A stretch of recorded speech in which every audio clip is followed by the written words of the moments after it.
सध्या संपूर्ण महाराष्ट्राला हादरवून टाकणारी घटना सध्या समोर येतेय।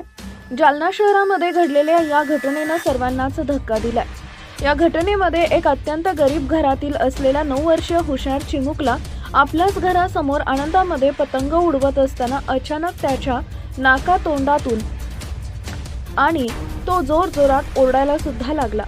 जो काही भयंकर प्रकार या 9 वर्षीय चिमुकल्यासोबत घडला तो ऐकून तुम्हालाही अक्षरशः धक्का बसेल। या छोट्याशा निरागस चिमुकल्यासोबत पतंग उडवताना नेमकं काय घडलं ते लगेच पुढे पहा। त्या अगोदर तुम्ही आपल्या चॅनलवर नवीन असाल तर चॅनलला सबस्क्राइब जरूर करा, जेणेकरून अशा प्रकारच्या अपडेट्स या तुमच्यापर्यंत पोहोचत राहतील। जालना शहरातील शकुंतला नगर, दुपारची शांत वेळ, रस्त्यावर कुणीच नाही आणि एका 9 वर्षाच्या चिमुकल्याचा निष्पाप खेळ।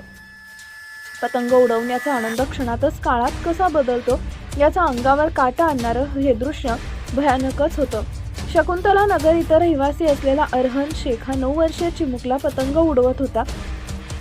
यावेळी मुख्य रस्त्यावरच हाय व्होल्टेज विद्युत तारेचा खांब होता आणि या खांबामध्ये शॉक उतरलेलं होतं। यावेळी अरहनची पतंग या खांबामध्ये अडकला। दुपारची वेळ असल्यामुळे त्या ठिकाणी कुणीही नव्हतं। अरहननं स्वतःच अडकवलेला पतंग काढण्याचा निर्णय घेतला आणि तो लाकडी काठीनं काढण्याचा प्रयत्न करू लागला। याच वेळी त्या विद्युत खांबामध्ये उतरलेला शॉक लागून अरहन शेख या चिमुकल्याला बसला व त्यानं मोठ्यानं किंचाळी मारली। प्रसंगी आसपासच्या नागरिकांनी धाव घेतली, मात्र तोपर्यंत उशीर झाला होता आणि अरहन शेख हा चिमुकला बेशुद्ध पडला। नागरिकांनी व त्याच्या घरच्यांना तात्काळ जिल्हा रुग्णालयात त्याला हलवलं। त्या ठिकाणी उपस्थित असलेल्या डॉक्टरांनी त्याला तपासून मृत घोषित केले।